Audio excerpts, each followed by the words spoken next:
আজকে দুপুরের মেনুটা একদম স্পেশাল, কারণ এই রান্নাগুলো অন্য কেউ নেই, আব্বু করেছেন। আব্বুর হাতের রান্নায় যেন অন্যরকম একটা মমতা মেশানো থাকে, যা পৃথিবীর কোনো রেস্টুরেন্টের খাবারে খুঁজে পাওয়া অসম্ভব। আসসালামু আলাইকুম। আজকে আমি এমন একটা জিনিসের ভিডিও আপনাদের সাথে শেয়ার করছি যেটা আমার কাছে সবচেয়ে প্রিয়।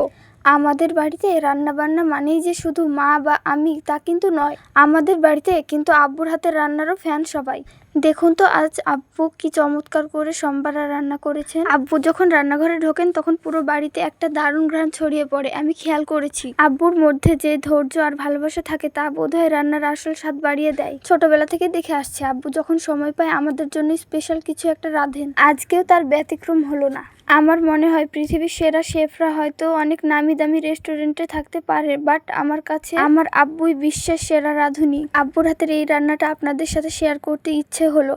আপনাদের বাসায় কার হাতের রান্না সবচেয়ে জাদুকরি কমেন্ট করে জানাবেন। যত যাই হোক, আব্বুর হাতের এই রান্নাটা অনেক টেস্টি হয়েছিল আর টক ঝালের কম্বিনেশনে জমে গিয়েছিল। আমি 3 বাড়ি 3 থালা ভাত এই কারিটা দিয়ে খেয়েছি। এই কারিটা এতটাই মজা হয়েছিল। সবাই ভালো থাকবেন আর আপনার প্রিয় মানুষগুলোর জন্য সময় নিয়ে অন্তত একদিন রান্না করে দেখুন, ভালোবাসাটা অনেকখানি বেড়ে যায়।